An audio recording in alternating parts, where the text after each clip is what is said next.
everyone. Welcome to the New to Hill Country podcast. My name is Kelly and joined by my husband, Mike Hines, and we have a special guest. I need to look at the name to pronounce it. Cassy Jo Sauceda. Sauceda. Sauceda, You're close. sorry. You're very close. Who's a life and retirement specialist. So we'll hear more about her life story and her values and all. Before we begin, I would like to just give a little shout out to our sponsors. The first sponsor is SBG Texas, Martial Arts and Yoga Studio, run by husband. It's my name today as husband. Right, we started this conversation with like, this is a husband, Mike and I. It's a premier training center for jiu-jitsu, martial arts for kids and adults. Our program is growing, especially the kids program has been phenomenal. So if you're interested, I want you to check it out. Great facility, great people, great teaching. And then we have another sponsor, Element Tea.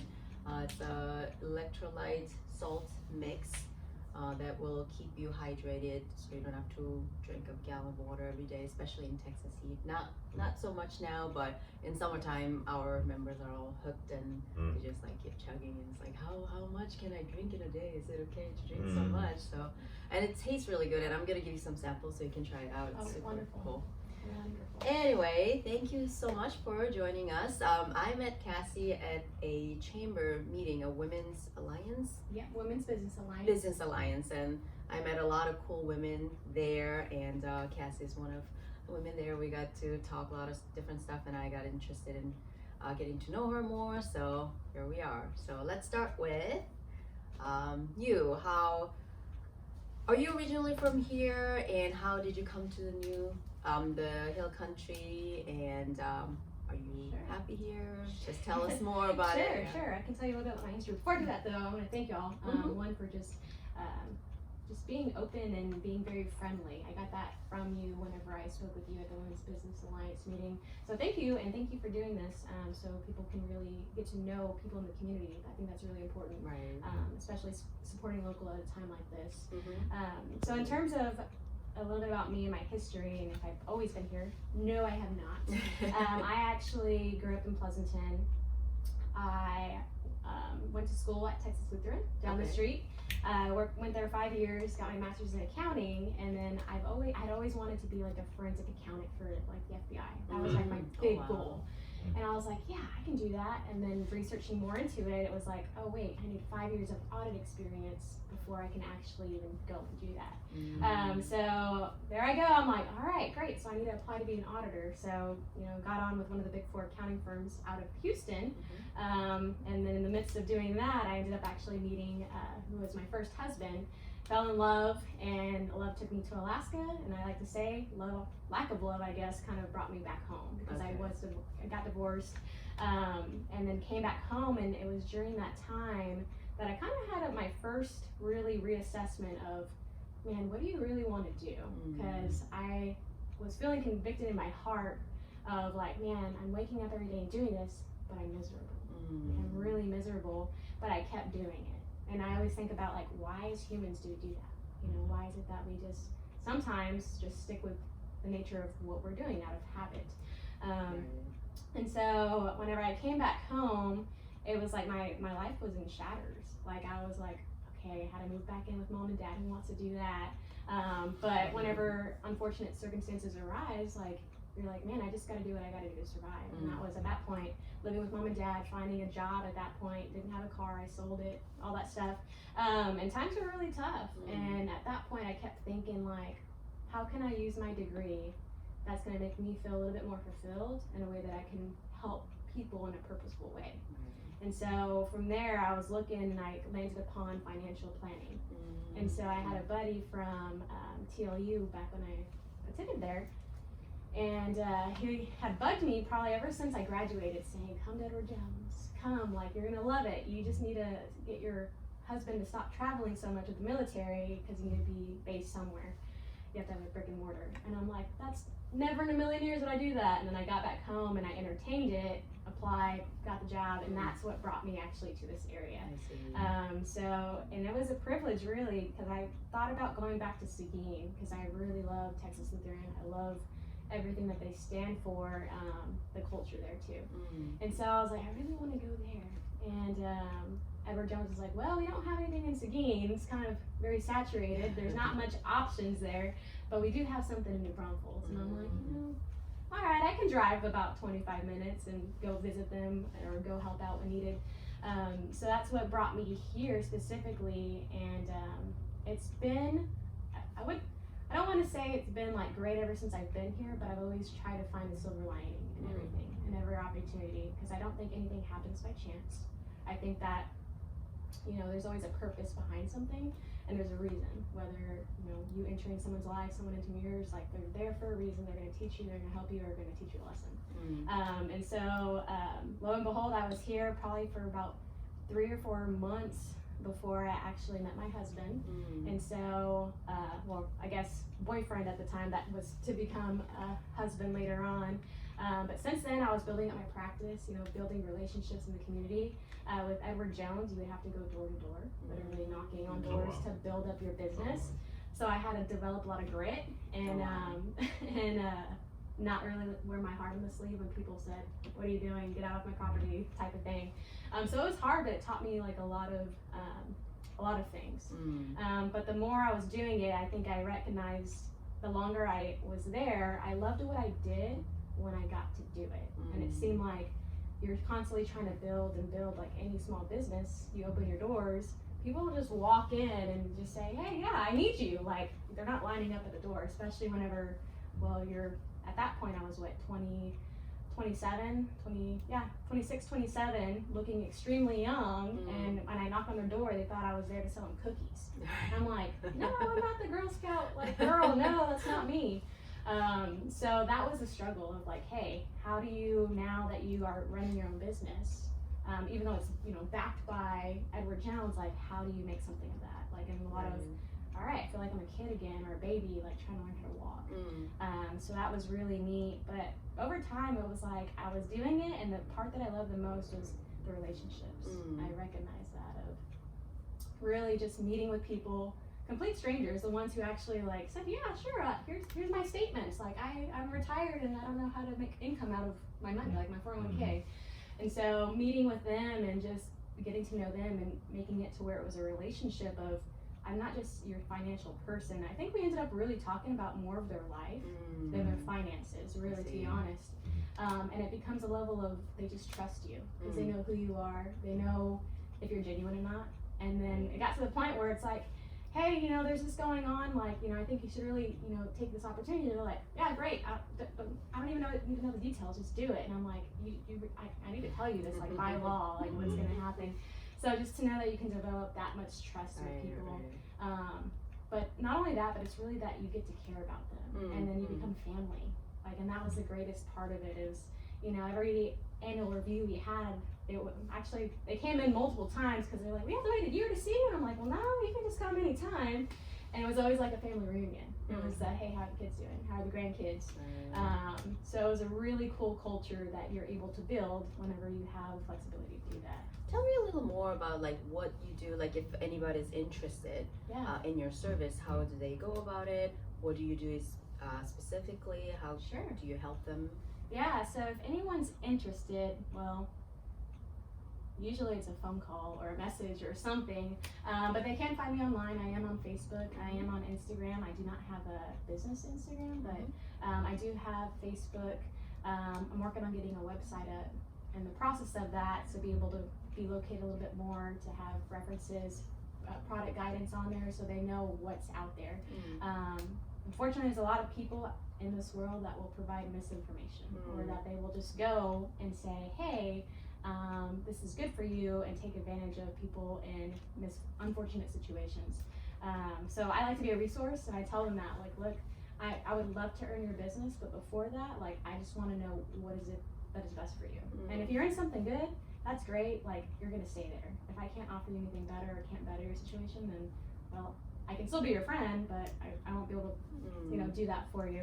But the best way to answer your question is literally find me online, or ask for the information, I'm happy to provide it. How do we find you? So yeah, we can put like your phone number when we Right. put this up. We'll have it on YouTube. There'll be other like show notes. It'll publish on like Apple Yeah. Podcasts and different places. And so contact in our info. show notes, we can have like your phone Sure. number or whatever you want, email Okay. or something, and then people can check it out pretty easily. So is it mostly for people who'd like to have some sort of a life insurance plan and also retirement plan a little bit? You said earlier it's like Yes.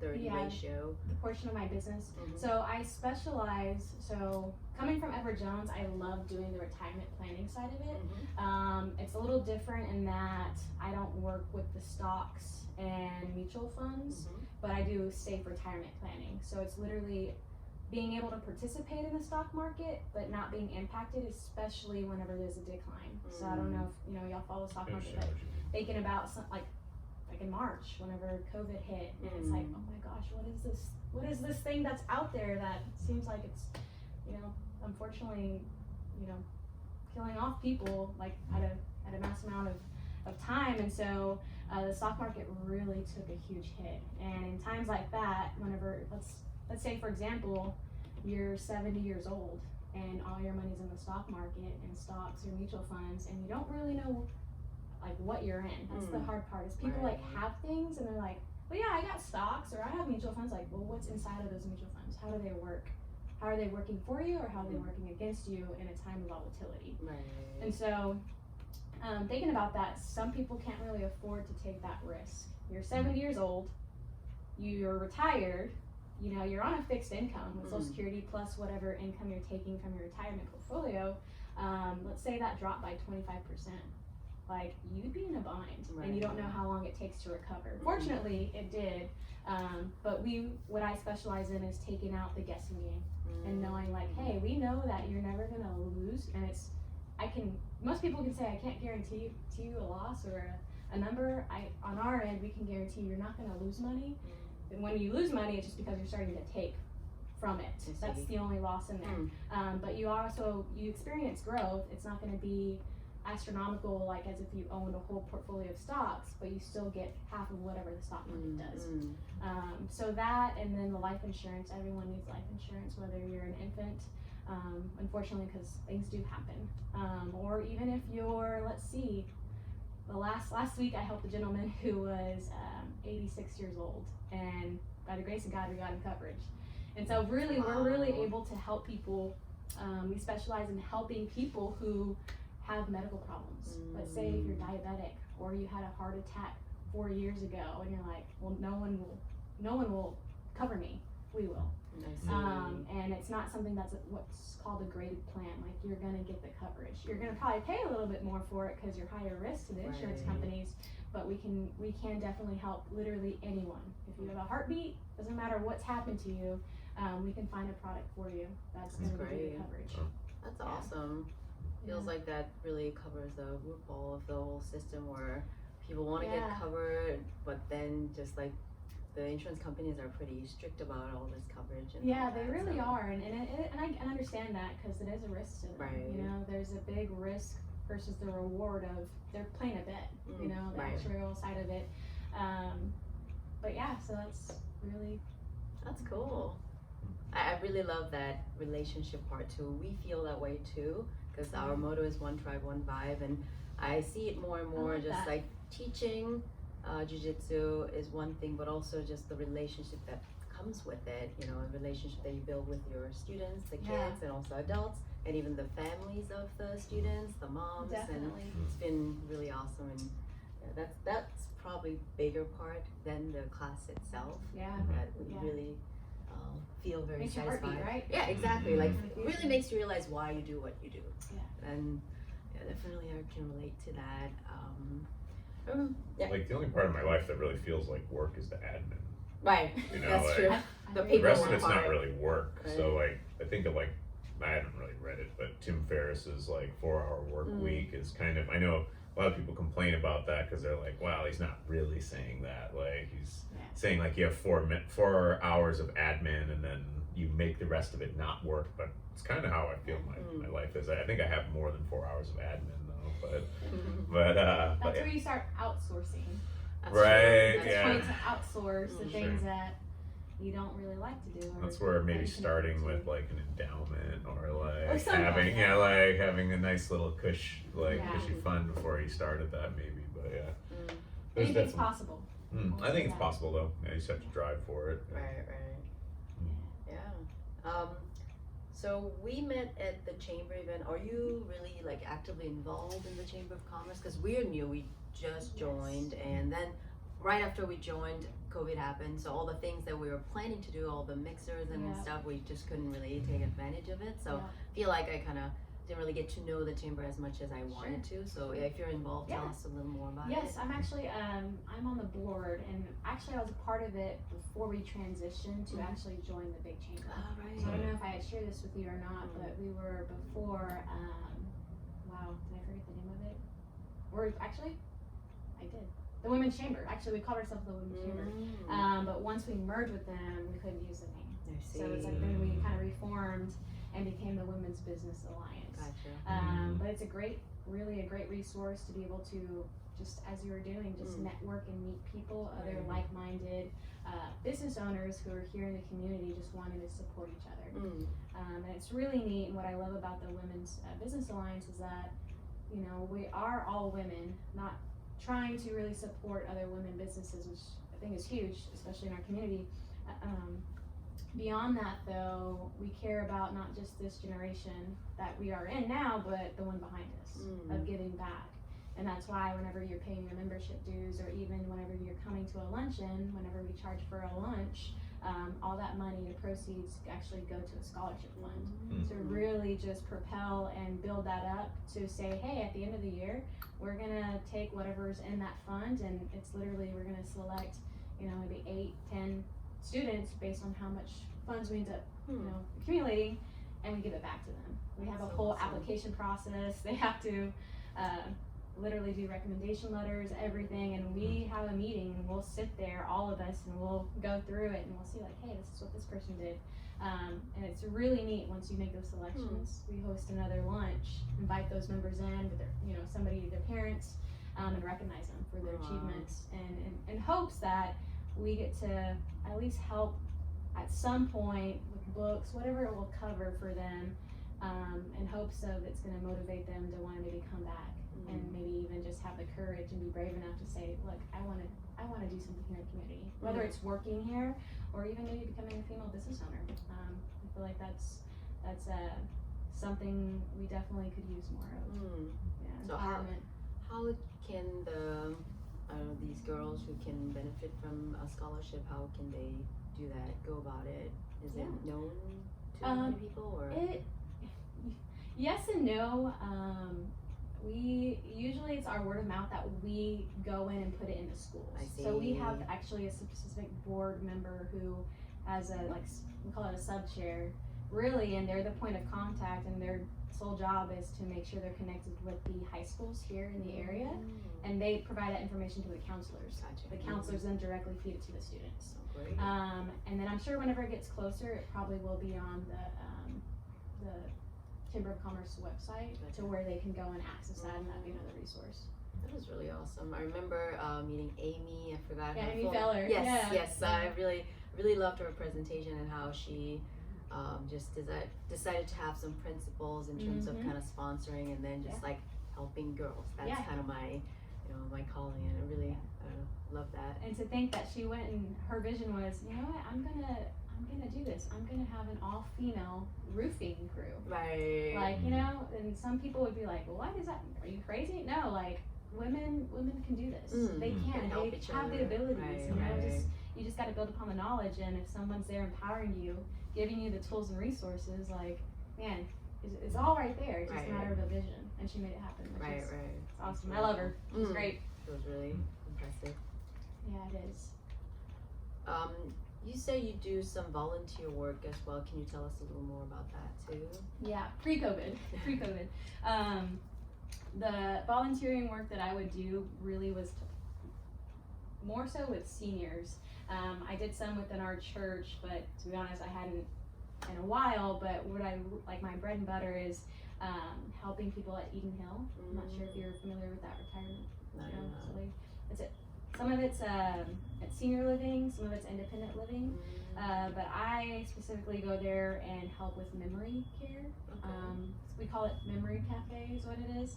So essentially anybody who struggles with memory loss, Alzheimer's, or is just needing something to really jog their mind would go there probably 2 times a month. And they have different locations for different areas, like Canyon Lake had one, New Braunfels had 2, and it'd be on different dates just to accommodate the seniors and their schedules, knowing they have doctor's appointments and whatnot. But literally go in and be able to, one, get to know them. One of the, some of the games that we play is just tossing around a volleyball and saying, hey Ed, where is your right thumb at right now? And he's like, my right thumb, and they're like, my right thumb, and it's like, and then having to acknowledge what color it's at. Or just being able to help that, or taking out letters. And Iris Bowden, who's the volunteer coordinator, she's phenomenal at it, will take a letter from a bucket and say, all right, it's, we're in Christmas. Name something that you like in Christmas that starts with your letter. So it's like them jogging their mind again. So that's really the majority of that. I would do some things with the Hispanic Business Alliance too, because my husband and I are involved with that. Community gardens, doing things of that nature. So, but the main one really is email.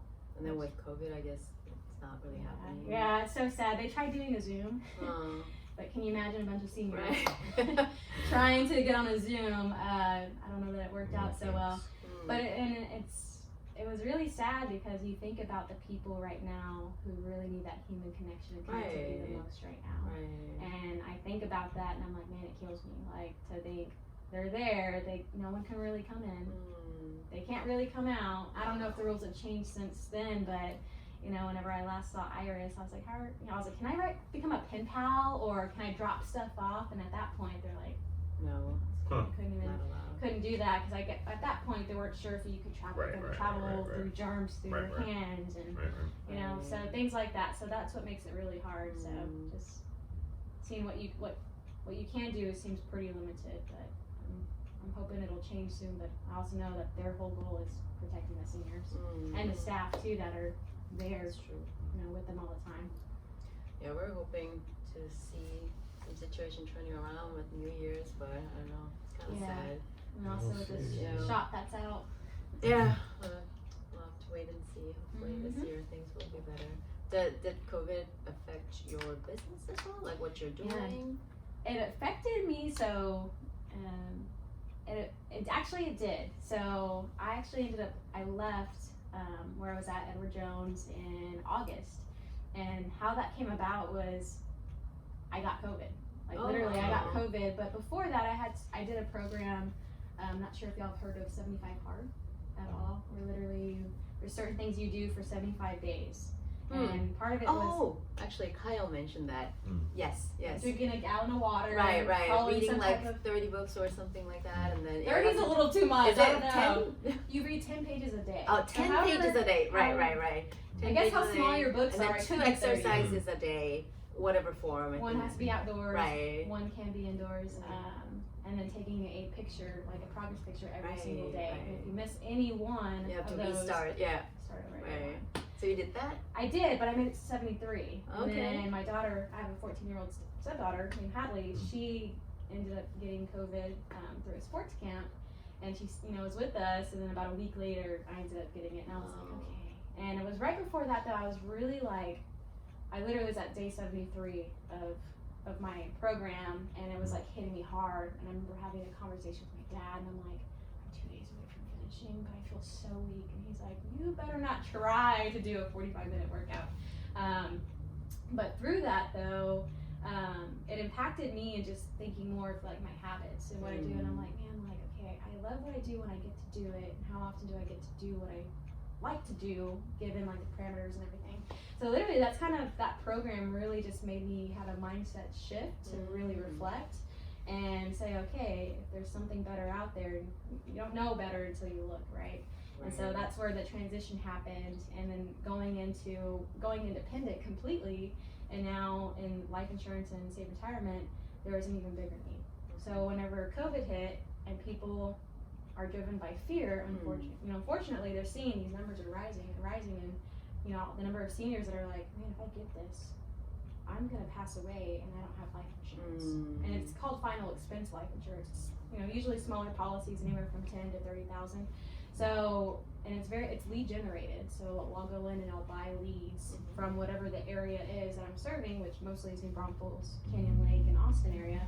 And so, man, the leads, they were much higher, meaning there's, probably before in this area, maybe you get maybe 100 to 200 a week to where it surmounted. Wow. It was huge. So the need was a lot bigger. And people were thinking man, what am I gonna do? I'm gonna leave my family here with my debt. How are they gonna afford my final expenses? And so the need, and thankfully we're an essential worker, so we're still able to go out and serve these people.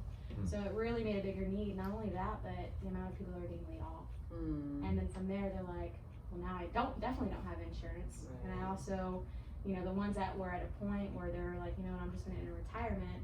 Now they have their 401k, and they're like, what do I do with it now? So there was actually a bigger need, and it actually propelled. Unfortunately, it's kind of sad to say, it propelled my business in that moment of doing that. Well, I think you can see the need arising. In these times, kind of people are more aware of our finite nature. When would be a good time to start planning for retirement? Anytime, probably. That is a great question. Always kind of ask that myself. Yeah. When is a good time? Because we always feel like we're young. We're gonna be young forever, which is not true. if it doesn't matter where you're at. If you're as of 18 years old, I'd say right then and there, or even before then. Whenever I talk to Hadley, I'm like, hey, so you have an allowance now. Is there any portion of this that maybe you want to put away for savings? And she's at that point where she's like, no, not at all. And I'm like trying to instill that habit for her of the purpose behind it. It's like, man, there's so much. But now she's learning. She's like, oh, I got my nails off. That was $50. I'm gonna paint my nails instead. And I'm like, oh, really? So it's kind of nice and teaching her that.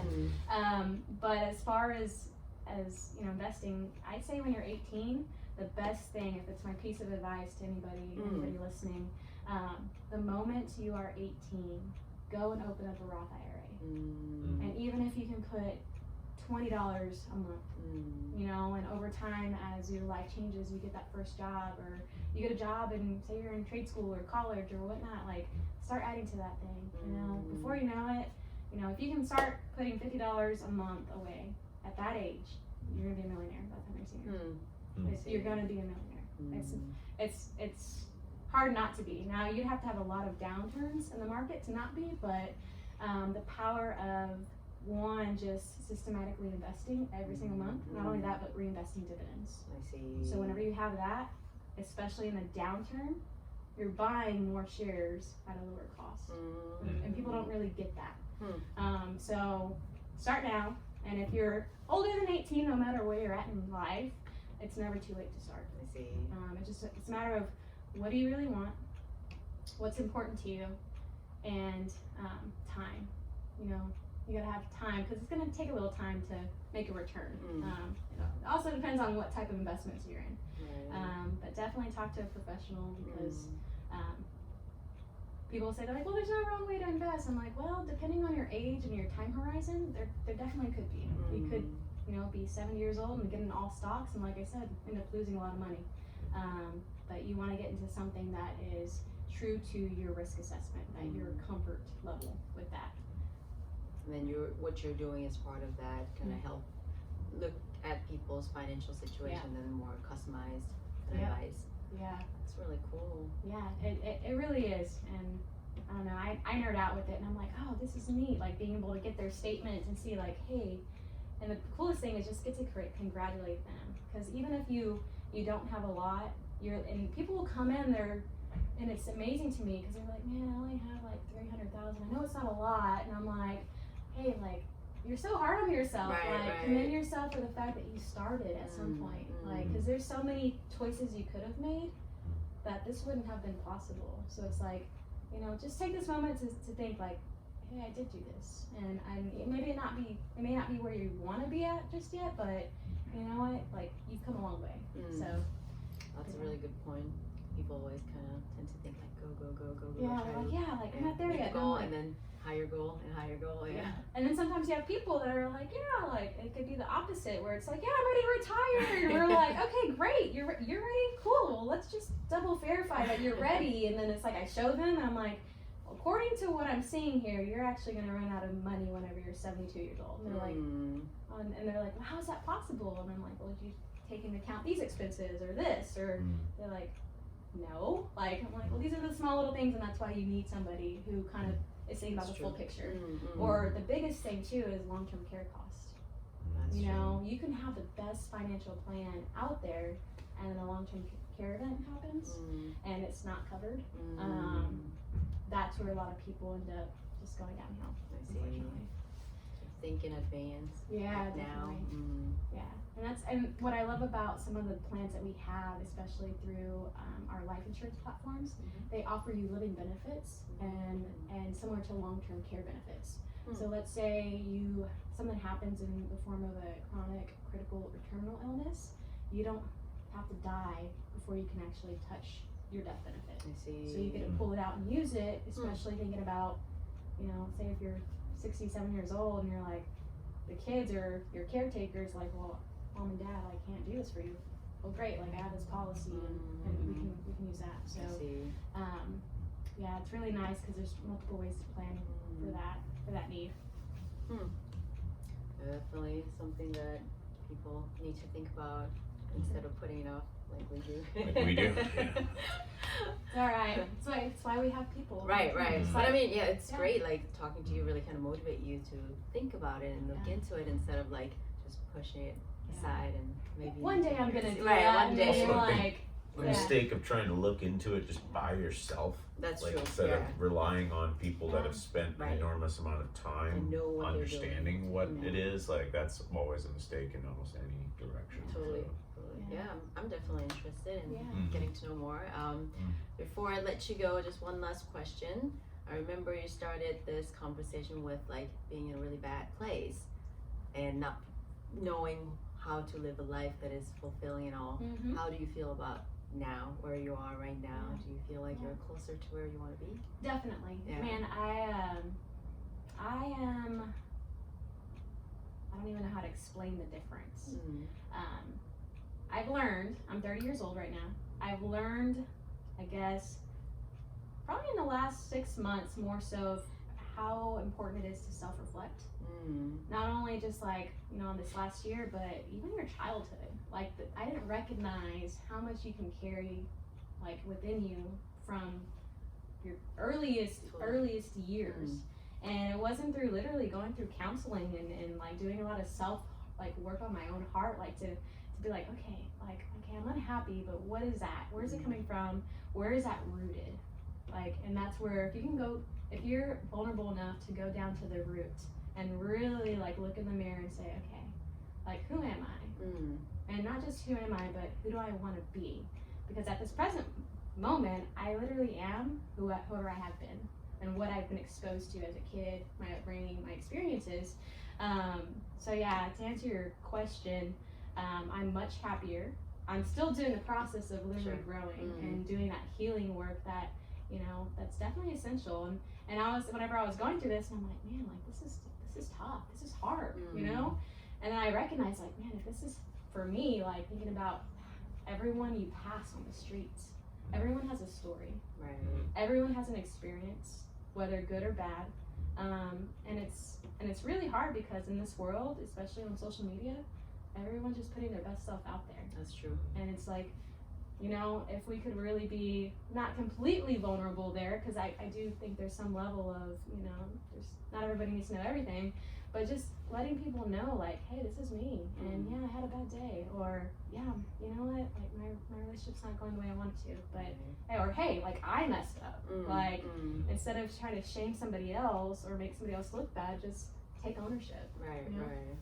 But yeah, so I'm in a much better place, I think, on a mental standpoint in my mindset, and the power to, sit down with somebody and before, I'm a pretty transparent person. I really am, and I'm thankful because I'm a very God-driven person too. So it's like gotten me closer to like understanding like, okay, who is my God and what does he say about me versus maybe the self-doubt that I put in myself or those negative things in my head that you speak to yourself and you don't even recognize it. Right. Like I never recognized like, man, like I was just talking about the things I can't do versus the, no, you can do that and God's giving you the ability and shame on you if you're denying that to yourself and denying the gifts he's given you. So yeah, That's awesome. hopefully that answered that. Totally Sure, answers sure. that. I mean, I totally agree that we're all work in progress. We can't really reach the final destination. That's not life anyway. You're right about But that.